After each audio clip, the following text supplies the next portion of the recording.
Oi, meu nome é Juliana Cristina, sou líder do projeto Amiga Bíblia. O projeto da Amiga Bíblia tem como objetivo que você leia a Bíblia todos os dias, medite no que leu, coloque em prática e compartilhe o que você tem aprendido com outras pessoas.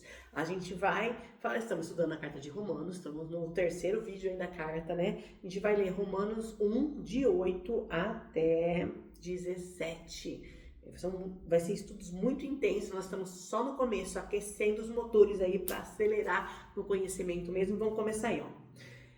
Antes de tudo, quem escreveu, né, foi Paulo, né, e Paulo continua escrevendo a carta e diz assim: antes de tudo, sou grato a Deus mediante Jesus Cristo por todos vocês, porque em todo o mundo está sendo anunciada a fé que vocês têm. Olha que coisa maravilhosa. Ele fala assim, eu sei, como a gente já falou, Paulo não tinha ido em Roma ainda, ele não conhecia de perto essa igreja, mas ele ouvia tantas coisas maravilhosas sobre essa igreja, que ele falou assim, a notícia de vocês ser cristãos verdadeiros, como vocês estão trabalhando na igreja, como vocês estão firmes em Deus, como vocês estão unidos aí, tem sido espalhado por todo mundo falava, você conhece aquela igreja lá em Roma? Coisa maravilhosa, eles são cristãos, estão buscando a Deus, coisas boas, maravilhosas têm acontecido lá, muitas pessoas têm se convertido, oh Deus maravilhoso, vai acontecer isso aqui em Arthur Nogueira para a glória de Deus, né? Nós estamos vivendo coisas maravilhosas aqui também, vamos lá. Então tem sido espalhado e Paulo agradece a Deus, ainda continua, Deus a quem sirvo de todo o coração.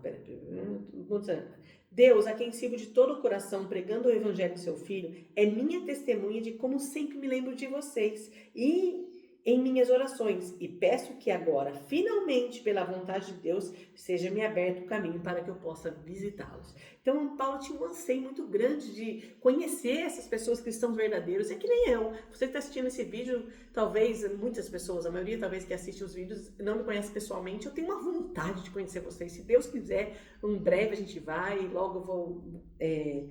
eu tenho pregado, né, em alguns lugares, na minha igreja principalmente, presencial aqui também, mas em breve vou viajar, vou conhecer outras pessoas presencialmente que acompanham o nosso canal também. E se Deus quiser, um dia a gente se encontra por aí. Você vem na minha igreja, eu te encontro em outro lugar, num congresso de uma igreja, eu vou pregar aí para que a gente possa também se conhecer presencialmente, para a gente trocar coisas maravilhosas. E aqui ele fala, eu tinha vontade de estar aí com vocês. E ainda fala assim, anseio vê-los, eu anseio conhecer vocês. Se um dia você me encontrar, eu estava no shopping outro dia, tinha uma mulher que olhou bem pra mim assim, eu olhei pra ela, parecia que eu conhecia ela, eu nem conhecia. Ela falou assim, você é amiga Bíblia? Eu ri, brinquei com meus filhos. Nossa, gente, você sai com uma mulher famosa hoje? Não, gente, sou uma pessoa normal, tá? Tava almoçando com os meus filhos no shopping. Mas se você me ver, pode vir, posso te dar um abraço. Eu adoro essas pessoas. Mas vamos lá, vamos falar da palavra, né, gente? É que eu sou animada mesmo, vamos lá. Anseio vê-los, a fim de compartilhar com vocês algum dom espiritual para fortalecê-los. Isto é, para que eu e vocês sejamos mutuamente encorajados pela fé. Quer dizer, eu quero trocar com vocês. Ele fala, eu quero falar da palavra com vocês, quero compartilhar, mas eu também quero receber de vocês. Quero que vocês saibam, irmãos, que muitas vezes planejei visitá-los, mas fui impedido até agora. Não era plano de Deus que ele fosse, né? Meu propósito é colher algum fruto entre vocês, assim como tenho colhido entre os demais gentios. Essa palavra eu quero explicar bem, porque vai falar durante o livro todo. Os judeus vinham da linhagem de Abraão. Abraão foi chamado por Deus, lá em Gênesis, foi chamado para ser pai de uma grande nação. Mas lá mesmo Deus fala para ele que você vai abençoar muitos povos, não só os judeus, né? Então ele ia ser pai de uma grande nação, mas ele já tinha 75 anos, ele ainda não tinha filhos. Como ele ia ser pai de uma grande nação se ele não tinha filhos? Deus providenciou, mandou Isaac no modo sobrenatural. E tudo mais, se quer saber mais dessa parte, você vê o resumo do Velho Testamento que está aí no canal. Mas voltando, então os judeus vêm dessa linhagem. Os judeus se julgavam o povo de Deus, eu sou o povo de Deus, e porque eu tenho sangue de judeu, eu sou o maioral, eu sou escolhido e tudo mais. Mas o plano de Deus não era que só esse povo fosse escolhido. O plano de Deus é que a nação de Israel, os judeus, fossem proclamadores de como era bom viver sobre o domínio de Deus, sobre as ordens de Deus, que Deus deu leis, estão no Velho Testamento, para uma nação, que eles ficaram depois escravos, passaram o tempo no Egito 400 anos, foram escravizados, depois Deus liberta através de Moisés e tudo mais, né? Mas não é o contexto agora, a gente vai até falar sobre isso um pouco na carta. Mas o que eu quero dizer para vocês, os judeus e gentios, os judeus se achavam um pouco escolhidos de Deus, nós somos os caras, entendeu? Deus nos escolheu. E, lógico que tinha judeus que se converteram ao cristianismo, homens de Deus como Paulo, mas a maioria se achava os caras, tanto que foi eles que mataram Jesus, né? O próprio povo do Senhor. Mas, e os gentios? Os gentios eram todos que não eram judeus, só para você entender. Vai falar muito de gentios nessa carta, então eu quero que você entenda desde o começo. Os gentios eram aqueles que não eram judeus. Todo aquele povo que não eram judeus, que os judeus achavam os gentios, né? Eles nem estavam com eles, nem se juntavam com aqueles gentios, né? E os gentios se falavam, poxa, e agora? Quem somos nós? Então, os gentios buscavam outros deuses também. Os gentios se sentiam meio humilhados, talvez, pelos judeus, mas não todos, né? Então, os gentios era toda outra turma. Então, tinha várias ideias dentro dos gentios, tá? E aqui, Paulo se dirige na carta a judeus e a gentios que faziam parte da mesma igreja cristã que estava em Roma, tá? Sou devedor tanto de gregos como de bárbaros, tanto de sábios como ignorantes. Por que Paulo se falava devedor? Ele continua aqui. Por isso estou disposto a pregar o evangelho também a vocês que estão em Roma. Porque Paulo, o objetivo dele era pregar o evangelho para o máximo de pessoas possíveis. Então ele fala assim, para quem eu não preguei ainda, eu estou devendo. Eu preciso falar do evangelho, eu preciso falar das revelações que o Senhor me deu, do que eu entendi da palavra de Deus. Não é aquelas revelações loucas, assim. Lógico que Deus deu umas revelações bem assim para ele. Depois a gente vai falar mais sobre isso. Mas é revelação da palavra. Ele teve entendimento da palavra, ele conhecia a Bíblia, mas ele não tinha revelação do que realmente queria dizer aquelas palavras. E ainda continua. Por isso estou disposto a pregar o evangelho, né? Não me envergonho do evangelho. Olha só, ele diz assim, porque é o poder de Deus para a salvação de todo aquele que crê. Primeiro do judeu, depois do grego, que daí se inclui também os gentios, né? Então eu falo assim, eu não me envergonho do evangelho. Vou dizer uma coisa para você, gente. Na época que eu me converti, faz 20 e tantos anos, quando eu me converti, as pessoas tinham vergonha de andar na rua com Bíblia. E até hoje muitas pessoas têm vergonha de andar na rua com Bíblia, porque naquela época só os crentes andavam com Bíblia, né? E hoje em dia muitas pessoas ainda têm vergonha de dizer que eu sou cristão. Só que hoje tá na moda dizer que é cristão. Então qualquer pessoa se diz cristão. Rapaz, deixa eu dizer uma coisa. Cristão quer dizer mini Cristo. Para você ser cristão, você tem que ter mudado da sua vida. Tem que ter mudado a sua vida. Não dá para dizer que é cristão só da boca para fora. Precisa ser cristão verdadeiro. E aqui Paulo, não me envergonho do evangelho. Eu quero proclamar o evangelho para todas as pessoas que eu puder. Às vezes, muitos cristãos são cristãos secretos. Não fala para ninguém que é cristão. Não prega o evangelho para ninguém. Sinto muito dizer que, infelizmente, está muito comum hoje.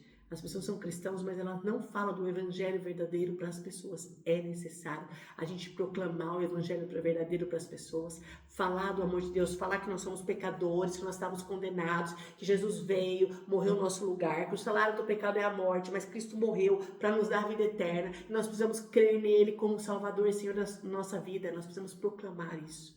Qualquer pessoa que você encontrar aqui no nosso país, você vai falar, você conhece Jesus? A pessoa vai falar, conheço. Mas sinto dizer, eles não conhecem o Jesus da Bíblia. Eles não conhecem o Jesus verdadeiro. Jesus verdadeiro veio para morrer no nosso lugar.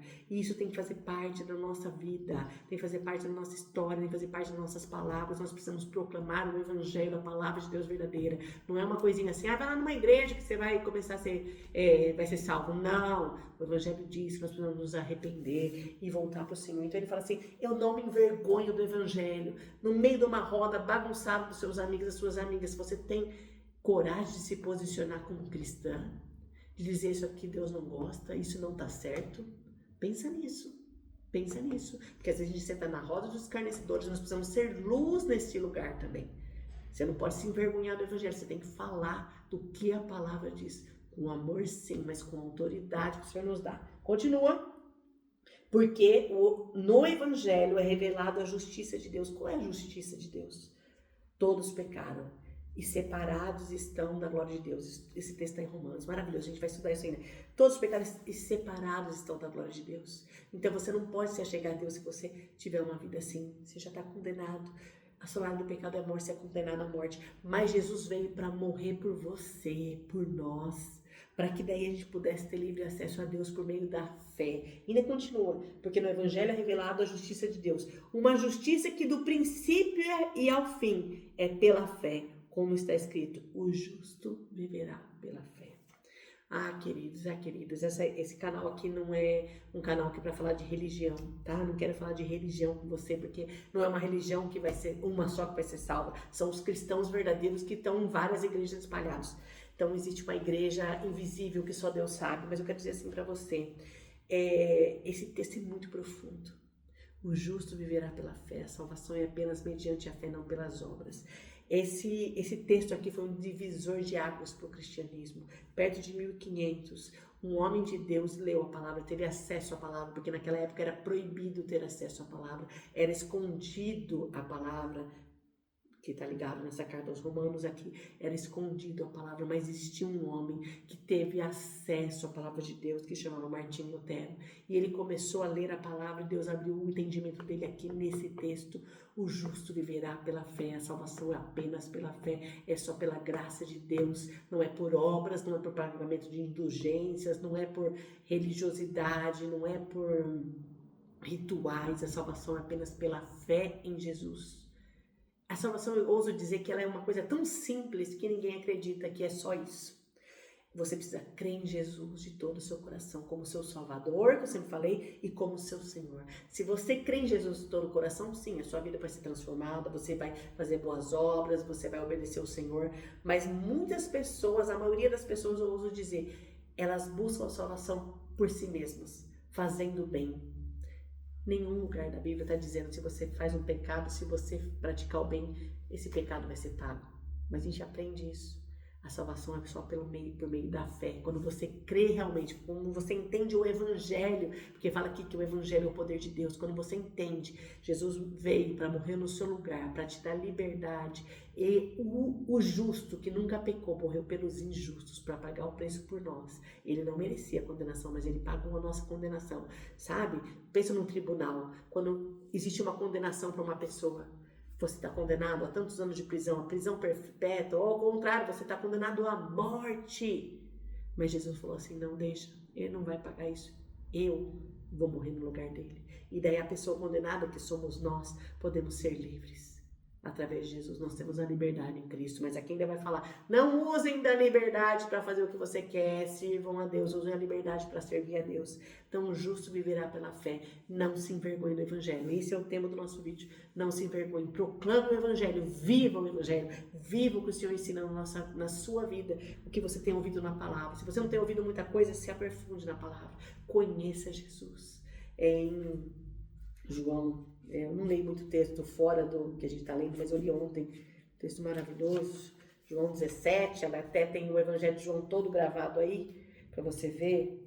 João 17 diz assim, Jesus diz assim, essa é a vida eterna, que te conheçam, o único Deus verdadeiro, e a Jesus Cristo a quem enviaste. A vida eterna é conhecer o Senhor, não é só ouvir falar dele. Entendeu? Talvez você está assistindo esse vídeo e fala assim, eu conheço a Juliana, mas você não me conhece com profundidade, você não conhece a minha vida de verdade, só se você é meu amigo perto, né? Mas a gente precisa conhecer o Senhor.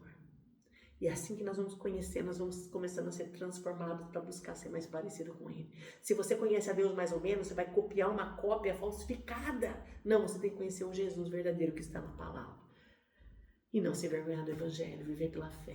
E a gente vai falar sobre fé muito mais capítulos, mas não se envergonhe do Evangelho, porque ele é o poder de Deus para a salvação de todo aquele que crê. Meu, você e todas as pessoas que você pode compartilhar o Evangelho. Ó, que delícia, estamos começando bem, hein? Só preparando, acelerando para coisas profundas que nós vamos aprender. Ó. Um abraço bem apertado. Curta, comenta, compartilha esse vídeo e eu vou falar para você.